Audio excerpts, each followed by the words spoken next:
That little noise you hear in the background is my giant dog Hulk having a chew. Hulk likes to just, chew on various hard objects like water buffalo horns or cow hooves. Yeah, that's where he's at now. So he's having a chew. I guess it's a good day for the Hulk. Not a good day, not a good week for John Gruden. Maybe a good week for the NFL, though. As you probably know by now, John Gruden has resigned, and by resigned, I mean quit to avoid getting fired for his racist, misogynistic, homophobic comments and emails from years past between 2011 and 2018. He sent out a number of emails with his opinion on anything from Michael Sams, the gay player getting drafted, to the size of the lips of the NFL Players Association president, to, topless photos, I guess, some secretly taken, and it's nothing creepier than taking naked pictures of women when they don't know it, but some cheerleaders that they had, and just being an overall asshole. And, it came out. So here is the thing, as far as I was, my first thought was, who did he send the emails to? Who was on the other end of those emails? Anytime you send an email, there's someone on the other end, which means there's someone or some people in the NFL who were comfortable with Gruden's behavior for a long time. Now, it turns out these emails, at least some of them, were with a guy named Bruce Allen, who used to be the GM of the Washington football team, formerly known as the Washington Redskins. As you remember, there was a big controversy over that name and giving up that name, and now we know that Bruce is as much a racist, asshole, misogynistic homophobe as Gruden, and they were just sharing their buddy emails and pictures and opinions on everything and everybody. And the NFL supposedly has 650,000 of this guy's emails, this Bruce Allen character, and the word is that they can, I guess, bring down any NFL person who was involved with him, who's like they can look up these emails and bring end to anybody's career. And that may or may not be true. I don't know. But I will say this speaks to everything that players and coaches have been saying about the NFL, black coaches who can't get head coaching jobs, players who say there is a racist mentality, a plantation owner mentality in the NFL. This kind of proves there is a good old boy network. This shit is going on. They all know it. And I don't know how you end it. I don't know how you crack down on it. I don't know what you do. I mean, Gruden is just one guy, and he should be gone. Okay, I've heard a couple of people say, oh, this is cancel culture, and he said it 10 years ago. Well, no, he didn't say it 10 years ago. They have years of emails. There's obviously a pattern, and Tony Dungy and Mike Tirico, particularly Mike Tirico, who's a great announcer, great, sports guy, said that this isn't the Gruden he knows, and he did Monday Night Football with Gruden for years. But as they say, one thing about a bigot or a racist or whatever is they know how to hide it. He's not going to let that side out in front of Mike Tirico. He knows who Mike Tirico is. So now we're just getting a peek behind the scenes at what the NFL is, who these people are. The problem is these are the people, these are the guys who make the decisions on who gets hired, who gets drafted. Even something as simple as coming up with a non-racist name for the Washington football team seems to be beyond them. I guess we'll see how this plays out. Will they release more? Supposedly there are 650,000 emails that the NFL has. Will they release them? Will we know who else is involved? Some coaches have spoken up and said the right thing. Jeff Fisher talked about drafting Michael Sam because he was co-defensive player of the year, not because he was gay and so on. I guess we'll see. We'll see. It's more to come. More to come. My personal love-hate thing with the NFL, I grew up watching football. It was great. There was a period where I couldn't watch football because the crime had gotten so bad between the abuse of women and violence and all of that stuff. And now I've gotten kind of back into it. Now this happens. So they're ruining football for me again. I don't know. I get a lot of things ruined for me again. I switched from T-Mobile to AT&T only to find out AT&T is the most horrible corporation in the world, supporting that right-wing one network bullshit. So now I got to figure out what to do with my cell phone. But that's a side topic. Didn't mean to go there, but it's just one of those things. I guess it all matters. So let's talk coronavirus a little bit. I enjoy these stories when the unvaxxed idiots get what's coming to them. So now we got Alan West. Alan West, just think of a male Candace Owen or whatever. Just another one of these black people who I guess is Republican. And I tell you, I've talked about this before. I'm going to play the interview next week or in the next couple of weeks that I did with him. I've come to respect Michael Steele. I appreciate him and his position. I understand him, and I call him a reasonable Republican. Alan West is not that. Alan West is another crazy right-winger. I think he was started out in Florida. Now he's in Texas. He wants to run for governor, blah, blah, blah. He's sick. He's got COVID, and he's got pneumonia and low oxygen. He's going to be hospitalized, et cetera, et cetera. Oh, and he's running for governor of Texas because, in the immortal words of my friend Lewis Black, the brilliant Lewis Black, because why the hell not, right? So I don't even worry about Texas. Texas?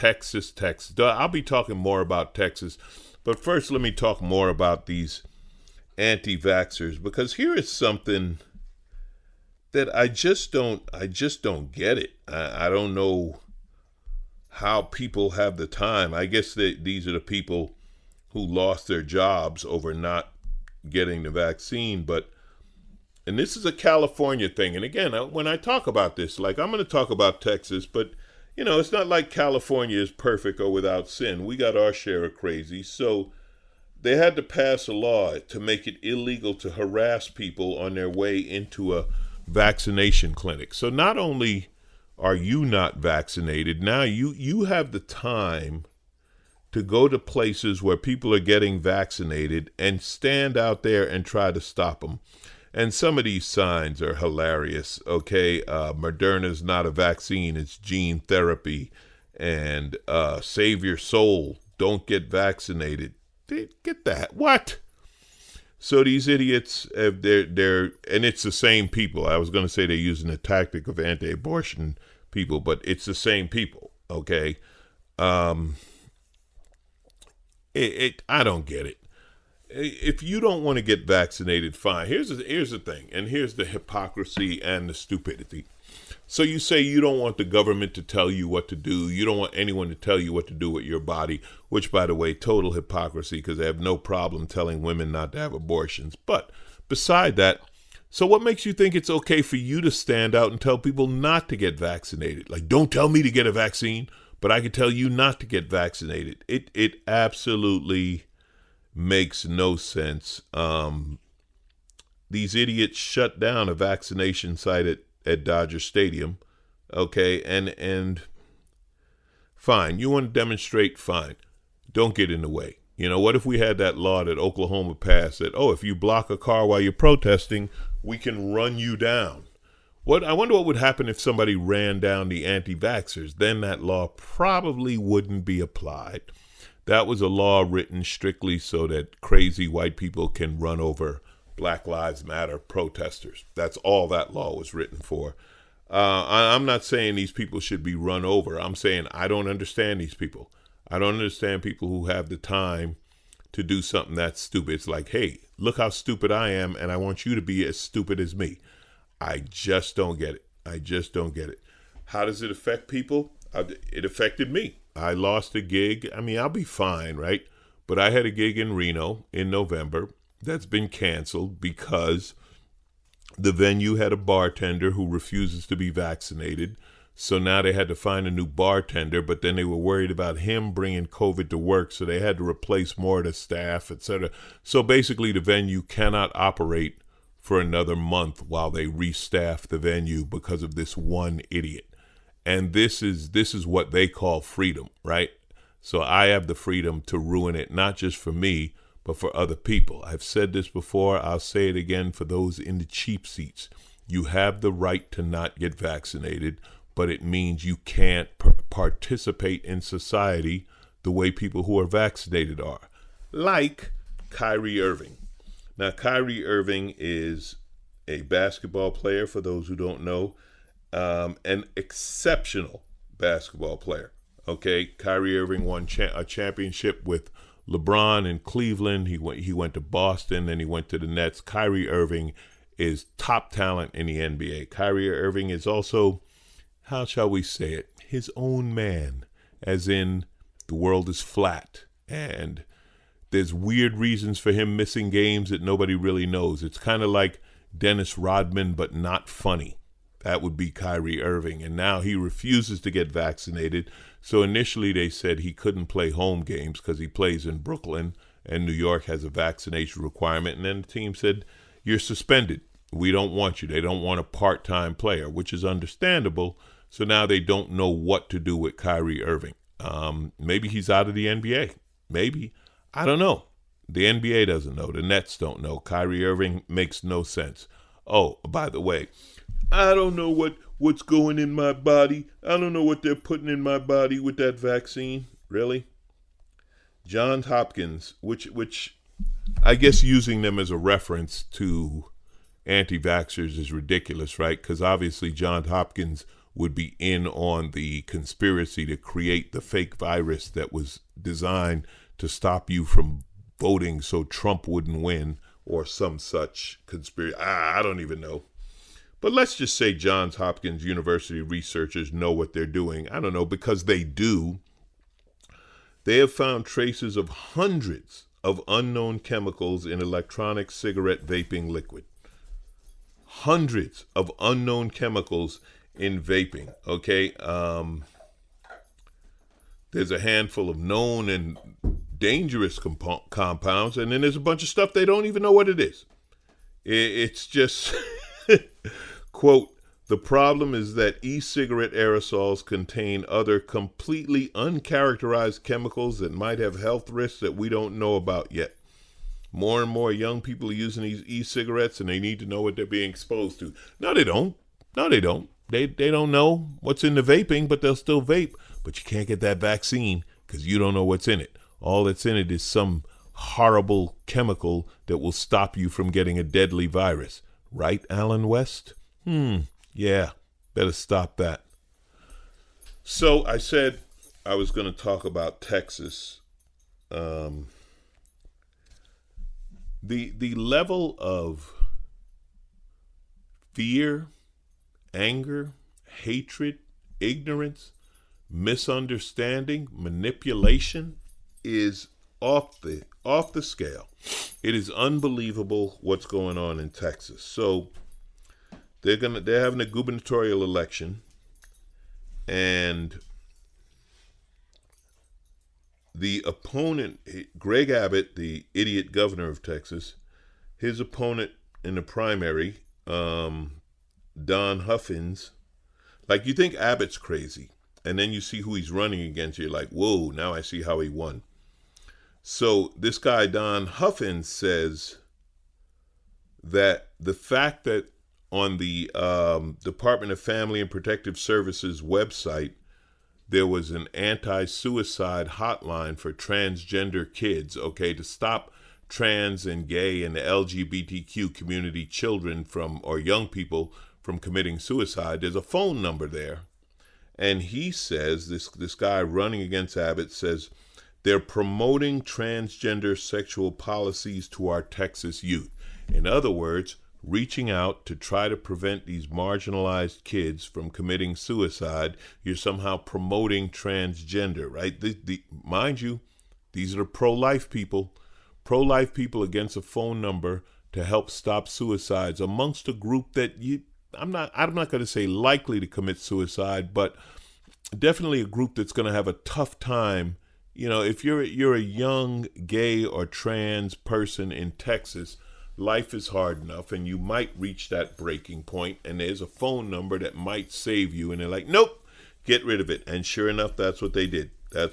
Greg Abbott, the governor, got rid of the phone line because his primary opponent, who's even more right-wing, crazy, hateful, whatever than him, says that they were promoting trans. Wow. What a fear. What a fear. What a hatred. What a small-minded way to operate. You know, maybe that phone number saves somebody. It certainly doesn't hurt anybody. Nobody's calling the LGBTQ young people's anti-suicide hotline saying, you know, I've been thinking about being trans. Maybe you can help me with this. Nobody's making that call. All right. Nobody's like, you know, I'm a straight heterosexual kid, but I figure I accidentally dialed this number and now I'm going to be a trans person. No, it doesn't work like that. It doesn't work like that. The ignorance and hatred here, it's just horrific. I don't understand their fear of sexual orientation. I don't understand how they think it affects them in any way. It is beyond any, I can't imagine it. I don't know the logic. I don't know what kind of circular logic has you believing this. This is what he said, that Greg Abbott is using our tax dollars to advocate for transgender ideology by trying to help them not commit suicide. These are the people who claim religion, who claim morality, who claim family values, who claim pro-life, who claim all of it hypocritical bullshit. These are those people, okay? That's who this is. Unbelievable. On the subject of transgender, and I didn't even want to get into this because it's overanalyzed. It speaks for itself. Dave Chappelle's special, The Closer, they're talking about it being anti-gay and anti-trans and blah, blah, blah, okay? If you watch it, you will see that is not the case. Spoiler alert, spoiler alert, spoiler alert. I'm going to talk about the end of the special, The Closer, so give me a minute here. If you haven't seen it, just mute me for the next minute. Toward the end of the special, Dave talks about a transgender person that he knew in San Francisco who talked to him about having a human experience. And when Dave talks about that, you could see how it opened his eyes and he understood. I don't believe Dave is anti-trans. I believe Dave is talking about his personal experiences and also making it funny. And it is what he does, and he is brilliant at it. But if you simply sit back and listen for certain words or certain jokes and decide to be offended, as I read an article in GQ from a black gay man who said that he was laughing at Dave's special until Dave started talking about gays, and then he turned it off. Well, had he kept it on, he would have heard Dave explain, and he would have heard Dave talk about, and it was very interesting and once again brilliant. Dave talked about, spoiler alert, spoiler alert, spoiler alert, I'm telling you. But he talked about how people in the LGBTQ community, when it's convenient, shift over to the white community. But if you're black and gay, or if you're just black, you can't do that. So it's a different kind of minority and a different kind of mistreatment. And he talked, and I'm not even going to go into it. I'm just going to tell you that he talked about punching down and what that means. He's done it again. He's done it again, if you choose to listen to the whole thing. But if you're going to be set off by certain words, then you are not going to like it. And you're going to say that Dave's anti-trans and you hate Netflix and blah, blah, blah. If that's how you feel, watch Squid Games, okay? Squid Games was pretty good. I'm not going to do a spoiler alert on Squid Games. I will say this, that I read an interesting article about Squid Games and about the true part of it being Koreans going into deep debt to maintain a lifestyle. And now I'm reading an article about Ford taking away minimum credit score requirements to get people to take 84-month loans to buy a car. Now, I am a car nut. I am a motorcycle nut. I have made crazy decisions in buying cars and motorcycles. Had I bought a car and kept one car for 5 years or whatever, the way I guess ordinary people do, I don't know, I probably could have bought another house. I have no regrets. No, I have one regret. I sold an 88 930 Turbo. I will always regret having sold that car. But I have no regrets over the money I've wasted, lost, whatever. But I've been fortunate enough that I've been able to afford it or at least make it happen. If you get caught up in an 84-month car loan and you are upside down for the first, say, 48, probably 60 months, be careful. Be careful. Ford will tell you anything to sell you a car, and they try to sell you more car than you can afford. This is just like the home crisis of the early 2000s, right? No credit, buy a house, and people bought houses they couldn't afford, assuming they were going to go up in value and this and that. Listen, when you buy a car is a depreciating asset. Unless you buy a collector car, unless you get something super expensive, it's a depreciating asset. It is your money. Spend it any way you want, but please be careful about getting into an 84-month loan. If you can afford a $50,000 car and they try to sell you a $75,000 car at 84 months, be careful. Now, some finance people are saying, hey, if Ford's doing 0% for 84 months, that's free money and you can use it. But see, that 0% only kicks in if you have great credit, probably a score over 720.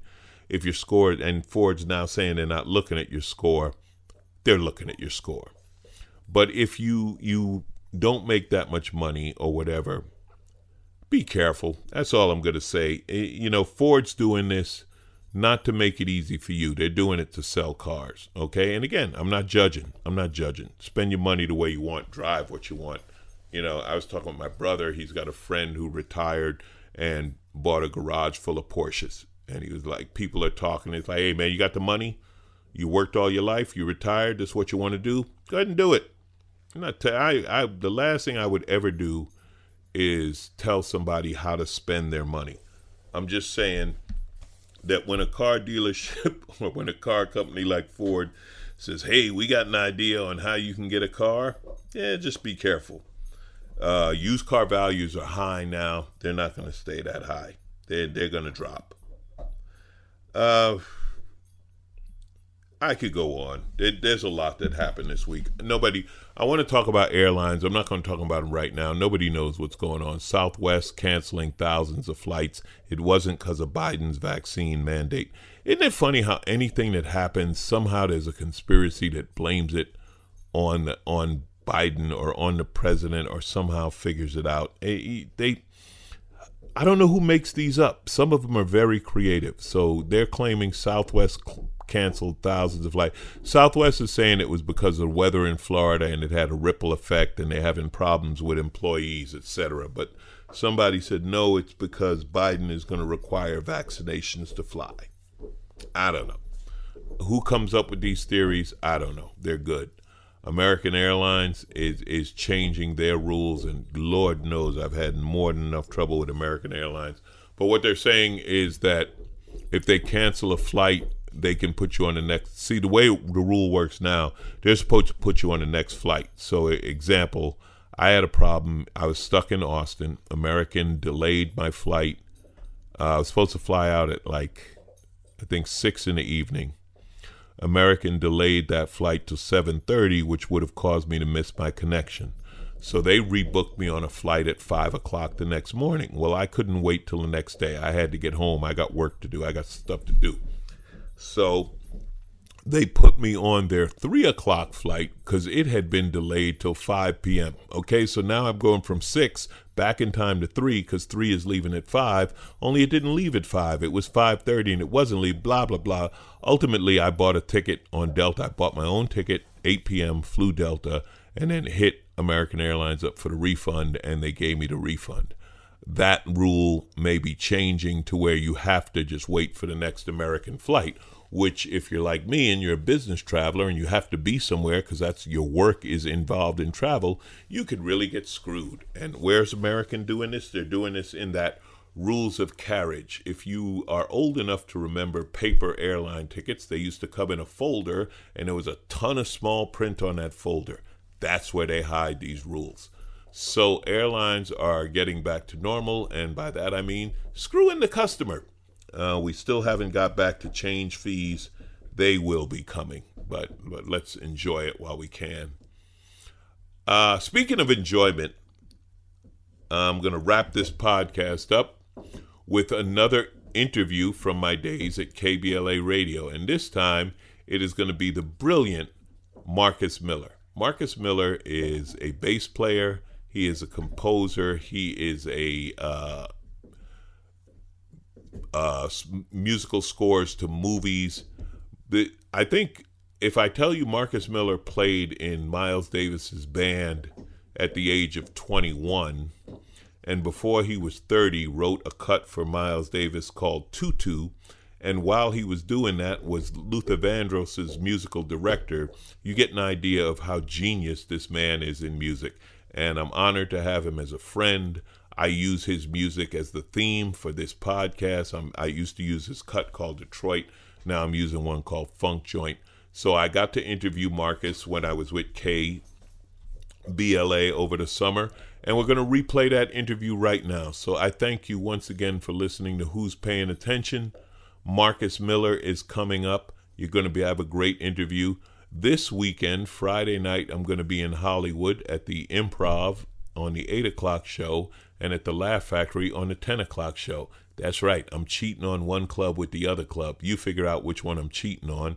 And next weekend, the 22nd and 23rd, I'm going to be at a club called Flappers in Burbank. And it's a great comedy club. I look forward to it.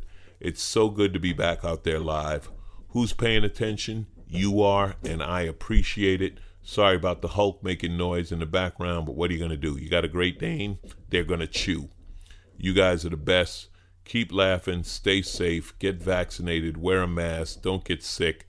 Don't be an Allen West. And stick around for Marcus Miller. Just brilliant. Right now, I am going to get into my first guest, ladies and gentlemen. It's not often you get to hear the work of somebody who's in studio while you're on studio. I am about to bring on the most incredible musician, composer, producer, writer, educator. I could go on with the list ad infinitum. Ladies and gentlemen, the phenomenal Marcus Miller is here, and yes, the theme song is one of his songs called Funk Joint. So, what's up, Marcus? Alonzo Bodden, how you feeling, man? Have you ever been on a show where your music is the theme of the show? I have to admit, this is a first. You know, it's pretty cool. It's pretty cool. Oh man, how have you been, man? How was the pandemic year, knowing that musicians couldn't collaborate?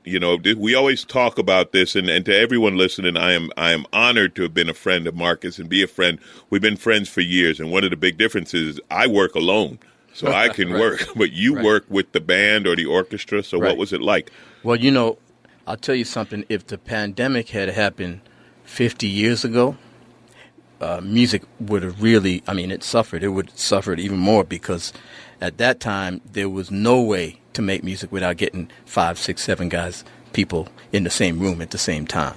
But now, we've got overdubbing, so what we've been doing for the last 20 years is, sometimes we get together in the same room. Sometimes I'll put a track together and then I'll send it to you, say, Alonzo, put some guitar on here for me, and you have your little home studio with your, with your computer, and you'll add it. So we really put that process into high gear over the last 18 months, where we were collaborating the best we could by sending files between each other. Also, we would do virtual concerts, where we right. would get together, but we'd be socially distanced, but with no audience. You were part of it. Yeah, I did that. That's like doing the Zoom shows. Exactly. You lose that feedback, that communication with the audience. How important is that to have? Man, there's nothing worse than hitting that last note of the song.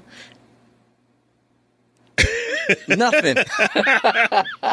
That was where the applause was supposed to be. Ooh, that was where the applause. You hit the last note, and it's supposed to be. It's part of the song. It's part of the concert that you hear the applause.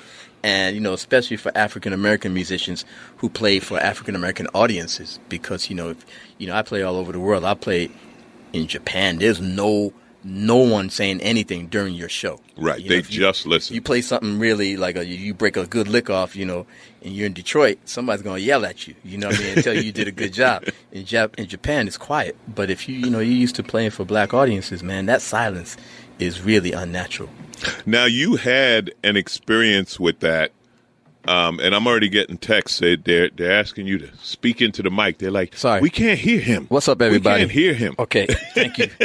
Thank you for not waiting to text that. Oh, they don't wait when you do something wrong. Let me get halfway through the whole thing and then say, we didn't hear anything you said. So when you're doing it right, they'll hold off. I'm not sure I'm going to compliment them yet. But if you do it wrong, they're like, all right, let me tell you. I was with you when you had that experience. I believe your lead singer was French, and you told her they're going to be yelling. Yes. So tell that story. We do these jazz cruises, right. And we do different ones. We do the Blue Note at Sea. We do the Smooth Jazz Cruise. We do a number of them. But I invited a special guest from Belgium. Her name is Céla Sue, and she's really soulful Belgian lady. And she came with her family, and she had her little newborn baby and her husband. And when she got to the ship, I said, listen, this is not Belgium.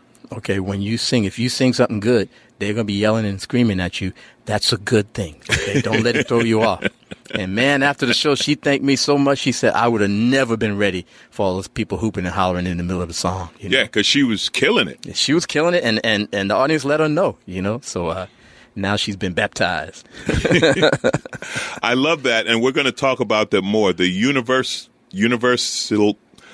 language that is music. Yes. Because you do play all over the world, and I've been to Monte Carlo with you, and ladies and gentlemen, they told me, they said, if you're going to go to Monte Carlo, go with Marcus Miller. And yes, I did get that treatment. Okay, I did get that treatment by being with him, but I think it's phenomenal the way that music translates, and this has been something, this is not something new for you, right? This is no. All your life you have been doing this and traveling like this. Well, music absolutely is a language. It's absolutely universal. I play a lot of different styles of music, R&B. I did a lot of work with Luther Vandross, as you know, and also jazz. I did a lot of stuff with Miles Davis, David Sanborn.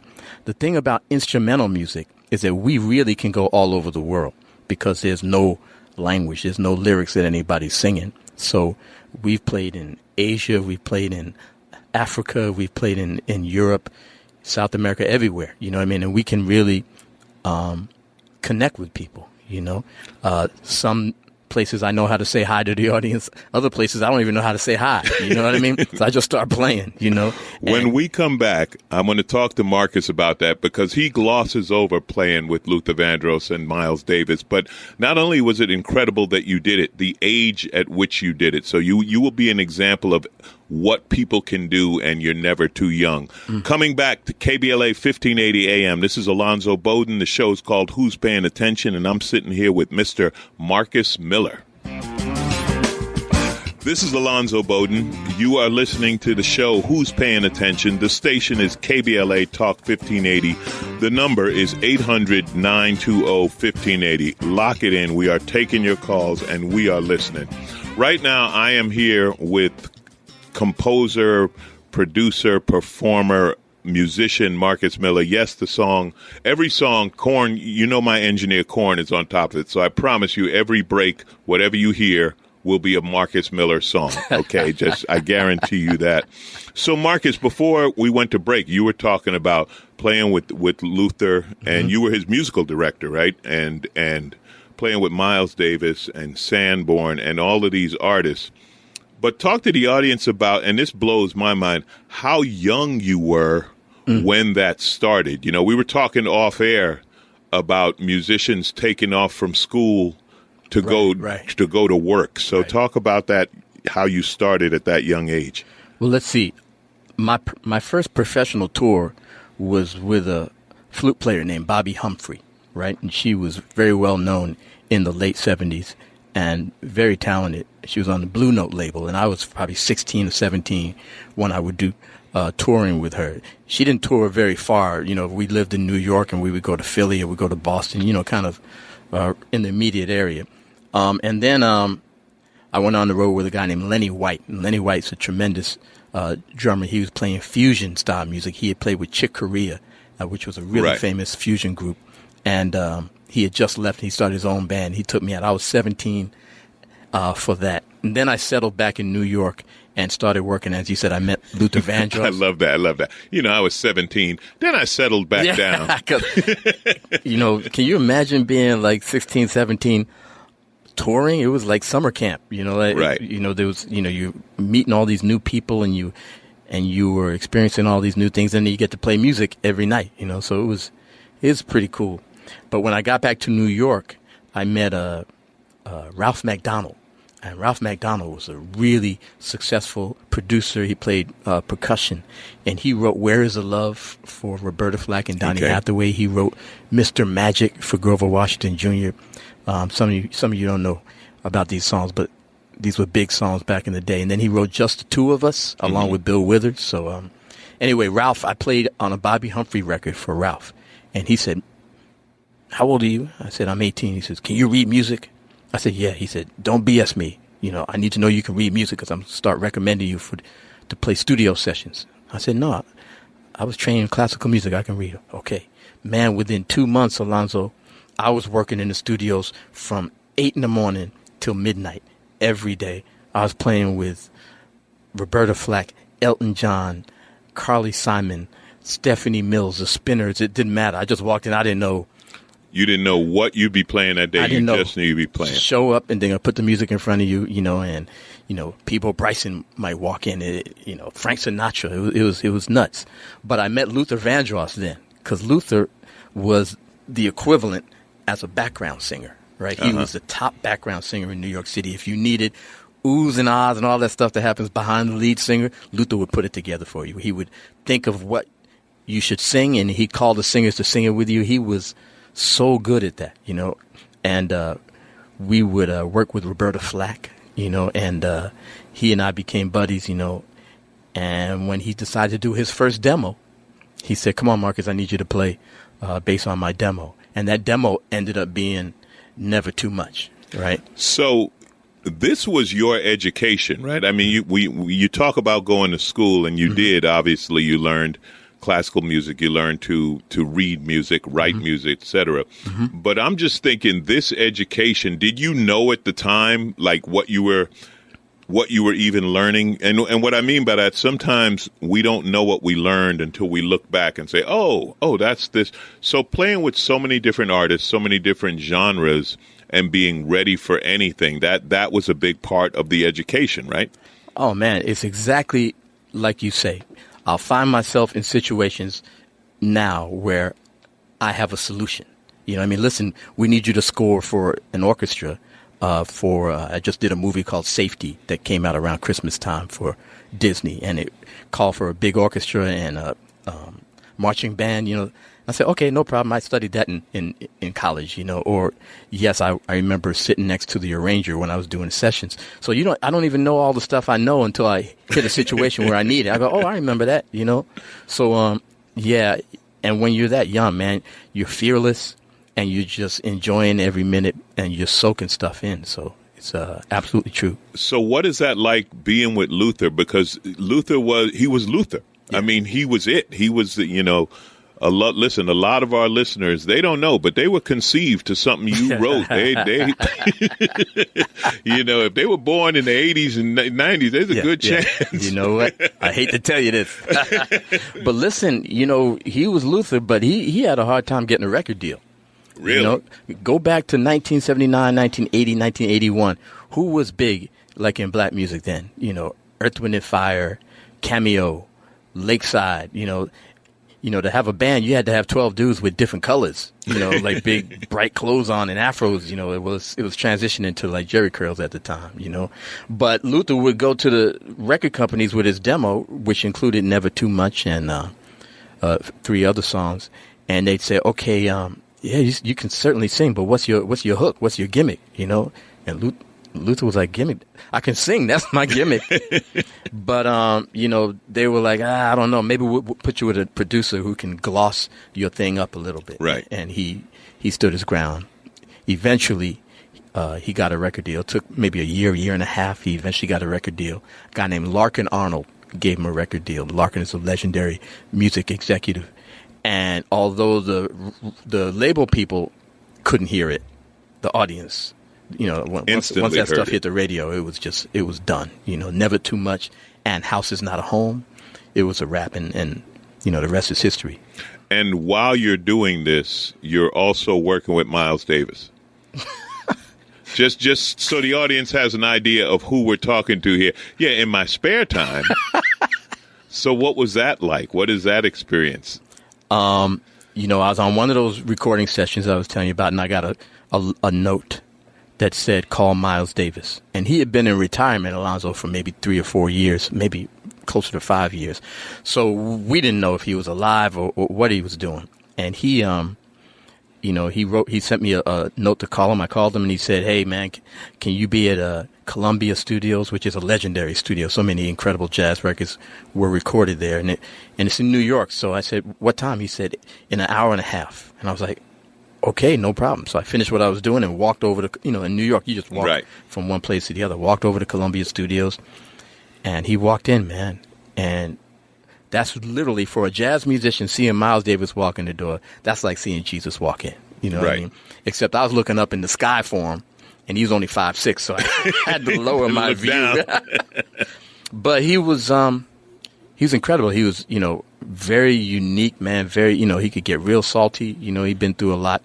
But for some reason, man, we hit it off, And I stayed with him on and off. I started as his bass player for a couple of years, and I transitioned to writing music for him and producing music for him. So like from 81 to 91 was my relationship. And that was incredible. And the thing about it was Luther respected Miles, right? Miles respected Luther. They both respected David Sanborn, who I was also working with. They all respected Aretha Franklin. So they were almost kind of tickled that their bass player who's writing music for them also writes stuff for somebody they really respect, Right. So, every once in a while I get some. So Luther and Miles will both say, my bass player works with Luther. Exactly. Hey, my bass player works with Miles. It was kind of like that. And I was a kid, you know what I mean? So no one really ever got mad at me. I'm only 19, 20 years old. So, if I showed up a little late, I remember showing up for one of Miles's concerts as the band was walking on stage. It was a Aretha Franklin recording date that I was doing, and I had to make that. Then I jumped on a plane and flew from New York to Boston, and I just made it. And I thought Miles didn't notice that I slid in the line, like in the back of the line, just like I'd always been there. And he was giving me the side, the side eye. But for some reason, man, I got away with it. You know what I mean? And I wouldn't try it again. But it was an incredible time. So, and there's so many directions to go with this, because the first thing that jumps to mind when you say you were only 19, 20, for a lot of people, like, okay, that's the peak of a career, and you're like 20. It's almost like, okay, you're in your early 20s, you're on hit records in the R&B world, you're also working with a jazz legend, like you say, beyond a legend of Miles Davis.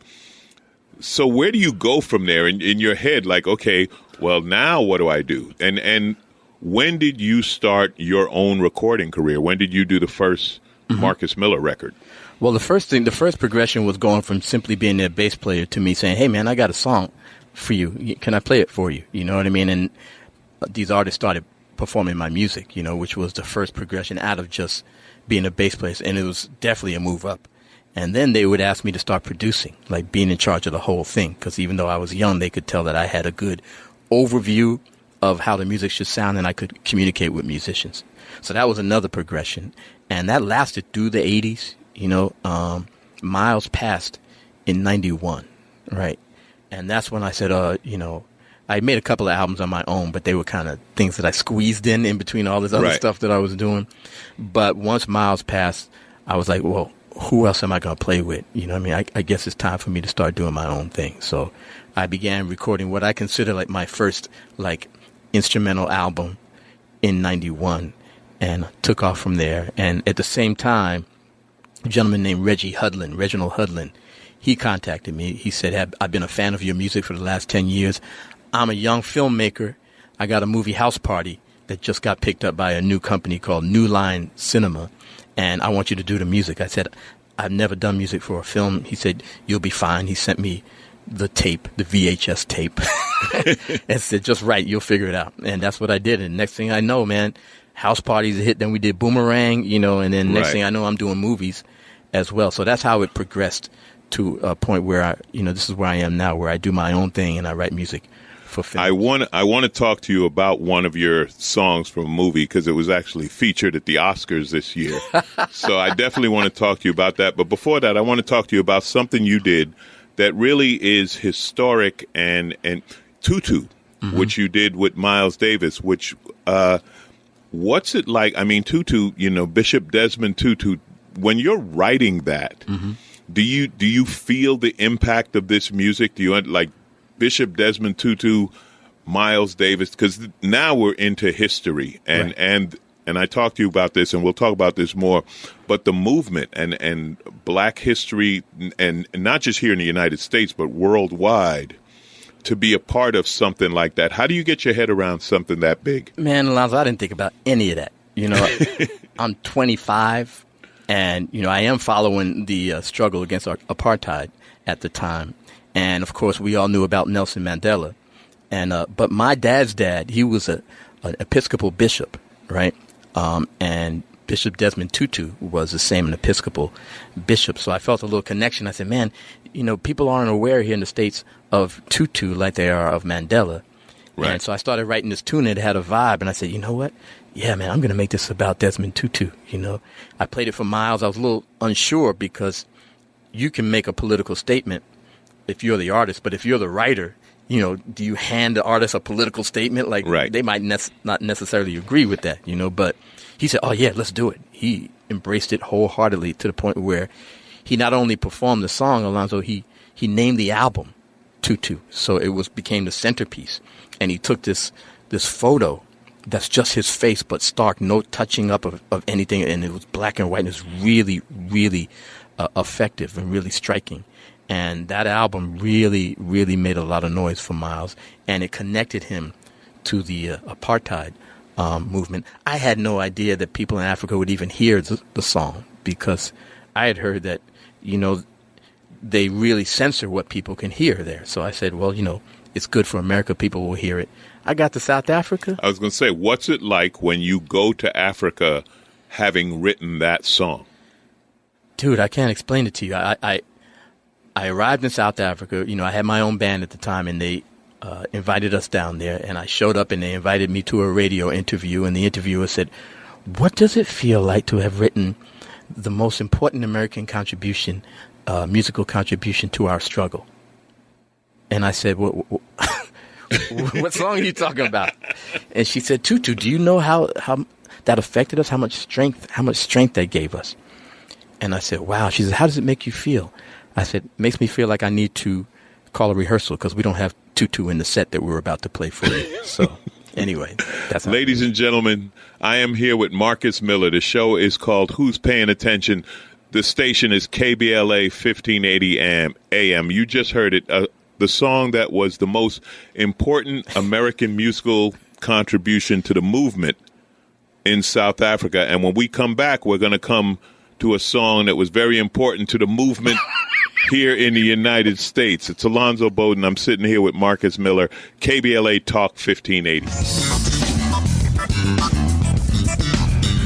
This is Alonzo Bodden. The show is called Who's Paying Attention? The station is KBLA 1580. The number, 800-920-1580. We are taking your calls, and as always, I remind you, download the app so you can listen to KBLA 1580 anywhere, anytime. Right now, I am talking to the man who composed and played what we were just listening to, Marcus Miller. This man has, we were talking about you writing the song of the movement against apartheid, where you went to Africa. You had no idea that Tutu had become the theme for them. They loved it and lived that song. So you have that experience. Mm-hmm. And then you come to the United States and you wrote the song for a movement here in the United States. Can you tell us a little about that? Well, Spike Lee, I've been working with Luther, I've been working with Miles. Spike Lee called me. He had his first film, which was called She's Gotta Have It, and that was out, and that really made a big splash, and everyone knew who Spike was after that. And then he was doing the Jordan commercials, Right. And he calls me and says, listen, my next movie is called School Days, and we're going to have a big pool party scene. A lot of beautiful women in bathing suits with big rear ends. And I need a song called The Butt. I need it to be the dance sensation across the nation. I said, okay. And he said, call me back when you have something. So I put together a track, and then I drove around with my writing partner, Mark Stevens, Chaka Khan's little brother. We had a group together called Jamaica Boys. I said, Mark, we got to come up with some lyrics for The Butt. So we're driving around New York, and at that time, you had to be careful. Like you couldn't go too far to the left with the lyrics. Right. You couldn't go too far with the right where it'd be corny. You know what I mean? You had to find that sweet spot right in the middle. And when we came up with Backfield in Motion, we said, okay, we're on our way. And we came up with this song, and we sent it to Spike. He said, I love it. He said, I want you to produce it on a group called EU. They're a hot go-go band out of Washington, D.C. And so EU came up to New York, and we recorded the song. And, my demo that I made had a little bit of quasi New York go-go feel, but EU put the real thing on there. You know what I mean? And as Spike predicted, it was the dance sensation across the nation. Corn. So how does that feel after you do Tutu and you go to South Africa and there's almost a reverence for it?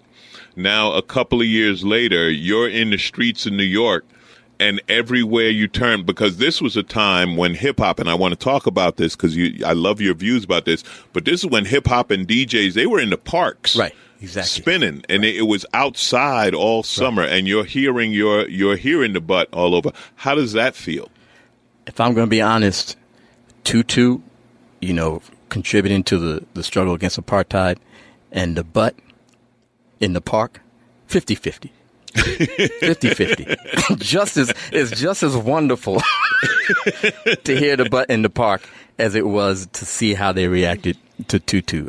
I know it shouldn't be that way, but it was. It's just like you really connected to your community. You know what I mean? And The Butt started its own controversy because a lot of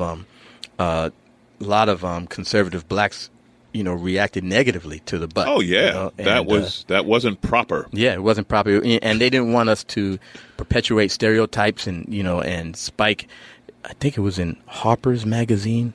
There was, Spike wrote a rebuttal. Spike's written a lot of rebuttals in his career. Exactly. Well, this rebuttal had 2 T's. And he said, look, if you don't like what we're doing, make your own movies, blah, blah, blah. And, it got to be a real thing. So they both had a political component to them. So now it's 30 years later, and Glenn Close is doing The Butt on the Oscars. What is that? Now, did you see that it? Like? Yeah, of you course. were watching. Okay, yeah. I wasn't watching. I missed it. But the next morning, my phone just was like jumping off the desk. You know what I mean? Like, what's going on? And I found out that, Amir was kind of DJing for the Oscars. Mm-hmm. And they had a trivia little segment. Right. You had to know if it won an award or was nominated or... Yeah. So Glenn Close is sitting at her table, and they come to her and they played it, and she goes, "Oh yeah, that's The Butt, recorded by EU. Shout out to the DMV." She was dropping all this go-go science. How could she possibly know all this stuff? And then she broke out and did a little bit of The Butt. She did The Butt. So it was a dance sensation sweeping the nation once again. And I got like, come on. Pret tie. So I got requests because now it's back. Oh yeah, you know what I mean? It's going to be this summer. It's going to be right now. It's going to be happening. So let's talk about hip hop, okay? Mm-hmm. Because obviously they sample you and they know who you are, but you have a great take on how and why young people got into hip-hop, let's say in the early days, in the 80s when it first started, right, all the way through. So talk about that. Well, late 70s, early 80s. I come from your neighborhood. We come from the same neighborhood. We didn't Right. mention that, in Jamaica, Queens. If you land in New York City at JFK, you're landing in Jamaica, Queens. And both Alonzo and I are from there. And when I was coming up, every block had a band, and we all rehearsed in each other's basements. That was how music was made. And My block had the Music Masters. They didn't make it too far. oh, did they? Exactly. And every Music Masters, at least they didn't have funk in their name. We had the Funk Essentials, the Funk Components, Funk Machine, Creative Funk. Anyway, they also had music in the school. So you learn your instrument, you learn the basics of your instrument in school, and then you would take it into the hood and play, funk, disco, whatever you're playing. And there was a really talented group of people where we grew up. And then they took music out of schools, right? And these people are just as talented and they're just as eager to make music. So they said, well, I got a turntable. I found a funky beat in the middle of this disco record where all the fancy strings and stuff stopped playing. Let me just play this over and over again. Let me get 2 turntables so I can play the same beat over. Next thing you know, they're creating this new way of making music based on necessity. They didn't have instruments, but they said, you know what, I can make music because I'm going to make music, And it started off with the MC who was just there to just hype the audience and tell the audience how good the DJ was, right? And all of a sudden the MC started running his mouth. Exactly. Yeah, Started hyping how himself. good he is. How good he is. And now we have hip hop. But another component, especially in New York in those early days of hip hop, once again, being part of a movement, the social consciousness Yes. of that era. I mean, that was the voice, right? That Yes. was the voice of black people, the voice of black neighborhoods Right. all over the country. But again, especially in New York, they were so conscious and they had something to say. Well, it started off with, just rock the house. You know what I mean? But once the MCs got comfortable and realized I can say anything I want, all of a sudden we hadn't had socially conscious music since the early to mid 70s. We had, What's Going On, Marvin Gaye. We had Gil Scott-Heron. We had The Last Poets. That's all like early 70s. And then it kind of calmed down for a while. Then hip hop, all of a sudden, man, The Message. You remember The Message? Oh, yeah. Whew. We heard that. We said, whoa, do you hear what he's saying? Whoa, it was so powerful, And then Public Enemy, with Fight the Power. So that brought us back to the 60s and the 70s. In the 60s, we had Nina Simone, right? And we had Last Poets. We had Gil Scott. We had James Brown. First record I ever bought was that record with my own money. Mm-hmm. Say It Loud, I'm Black and I'm Proud. That thing, I can't express how important that record was to young black people. When we come back, I want to talk to you about that, the music of the movement, because today, I mean, it's still going on with Black Lives Matter and with everything. And you had a very actually important song with Chuck D. And I want to talk to you about that. This is Alonzo Bodden. The show is called Who's Paying Attention?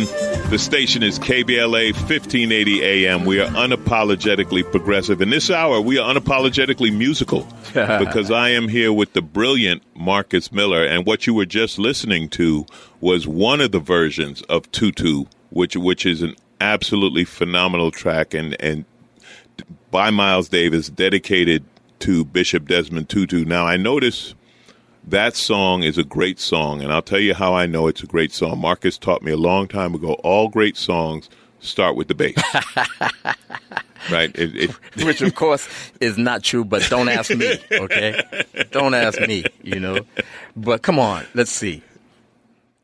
Good Time / Rapper's Delight. Yes. Okay? Skin Tight, if you're old enough. Skin Tight. What's another? The theme from Shaft. Okay, come on, bass lines. All right, that's enough for now. Yeah, we all good songs start with the bass. That's just how it is. So we're talking about music of movements and themes, and Black Lives Matter and the entire this recent thing. It's not recent, but the problems black people have with the police killing black people.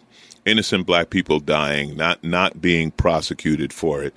of course, coming to a head with George Floyd. But that's a movement that a lot of people don't know how many musicians wrote tracks to that or had a voice about that. Mm-hmm. You wrote a song and you brought an iconic rapper, and he was probably the perfect guy to carry this message. So let's talk about that a little bit.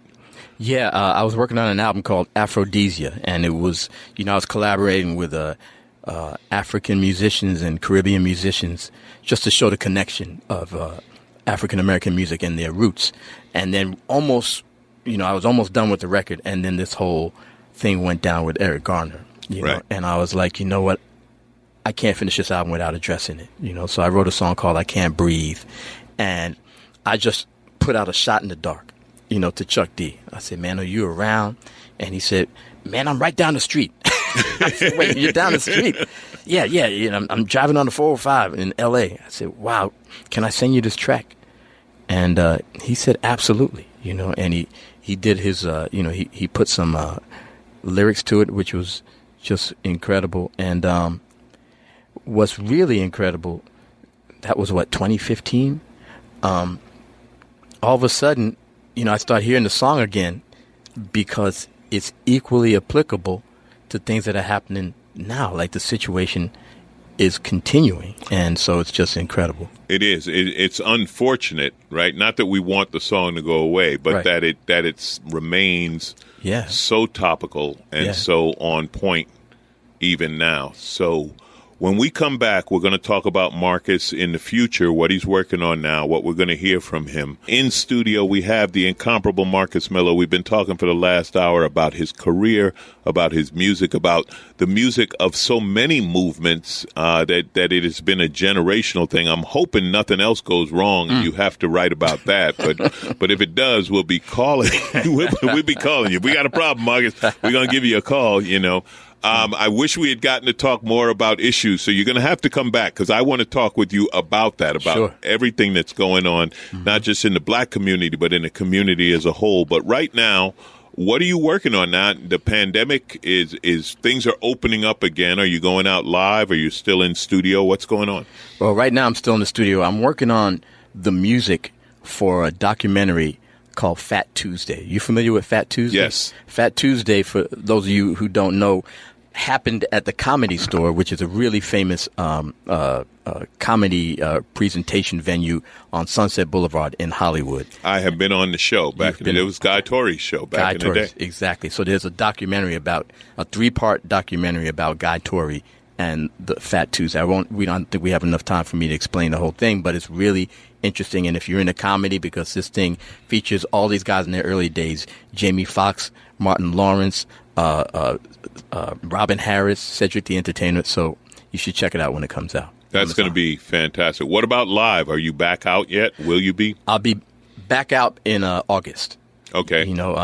We are gingerly getting back out there on stage, because, some states, as you know, are wide open, others aren't. And go to Florida. There's no rules. There are no rules in Florida. You can do whatever you want. They didn't even have a pandemic. They just kept going.